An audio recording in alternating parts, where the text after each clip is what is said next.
Hello guys and welcome to Vlogging Project. Today I'm gonna do a quick camera test of the Xiaomi RedMi S2 or Y2 in India. Now the front facing camera is 16 megapixels. It sounds like quite a big deal, but keep in mind that the phone is just $160 brand new. So my expectations are actually quite low, guys. I saw in the settings menu that you actually have image stabilization, so let's just put it to the test and let's see how it works. Okay, by the way, if you know the name of this place, put it down in the comments down below and you're gonna get bonus points for that. So yeah, let's have a look at a couple of selfies and then we're gonna switch to the back cameras.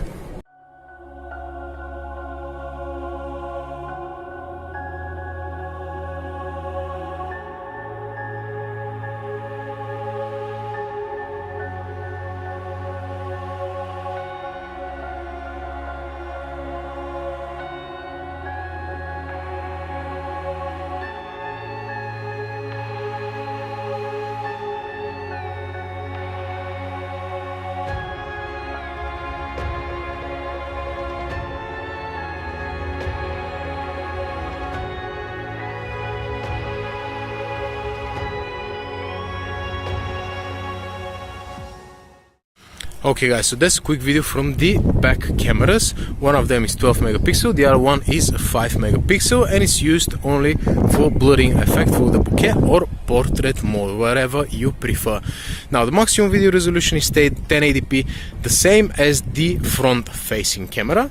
And we have image stabilization as well. Let me tell you that the frame is quite cropped from what I can see on the screen, guys. And let's just do a quick run test to see how does this stabilization works actually. Okay.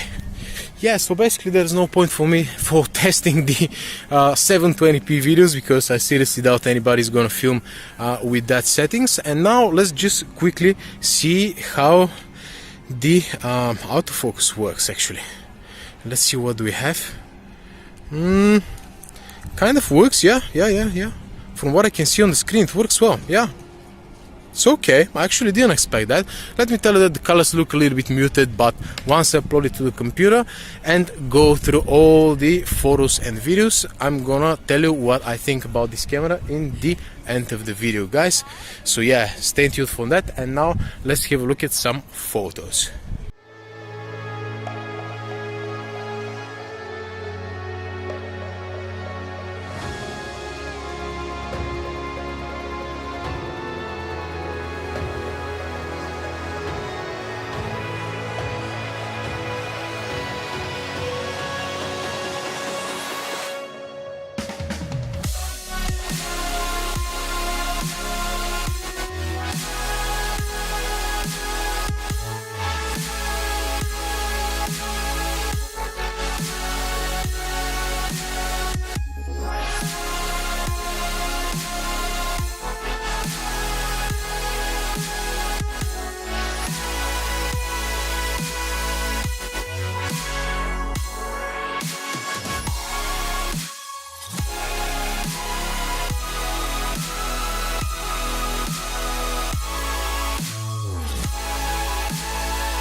Okay guys, so where does it leave us with the camera situation of the Xiaomi S2, also known as the Y2 in India?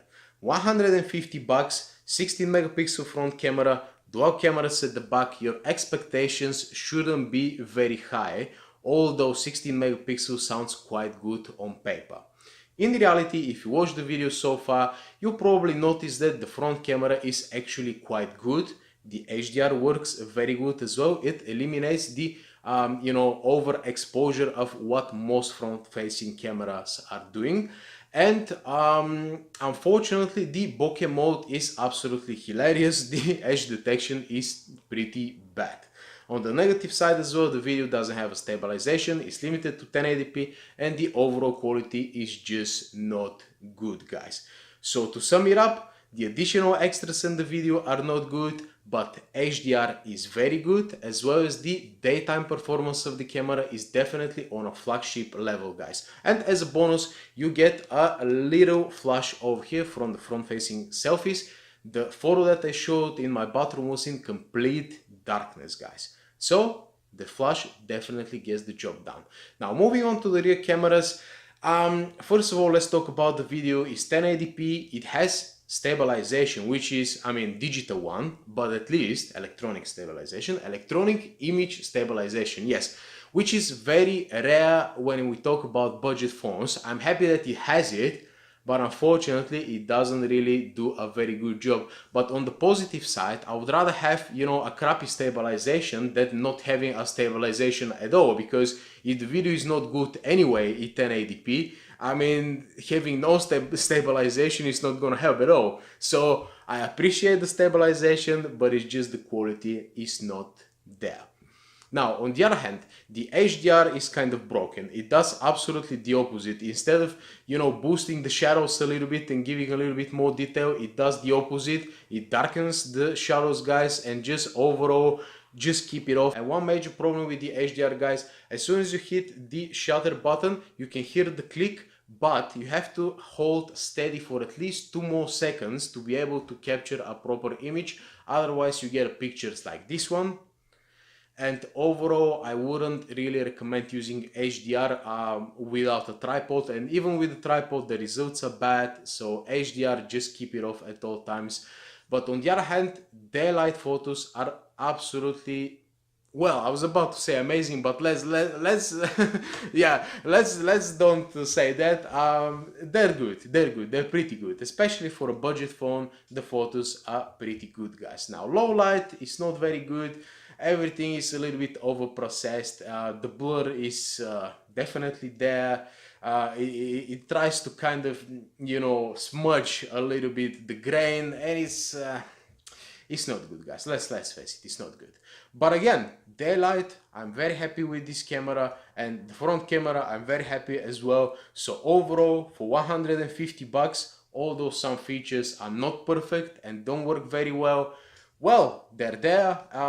And yeah, another thing, I just got a camera update. Unfortunately, I just got it now, and I've already done all the camera tests and everything last week. So basically, I can't really tell what exactly is improved, but at least I'm happy to see that there's some sort of an update anyways. So I guess in future, the camera might get a little bit better, but overall, for 150 bucks, this camera is definitely a go, guys.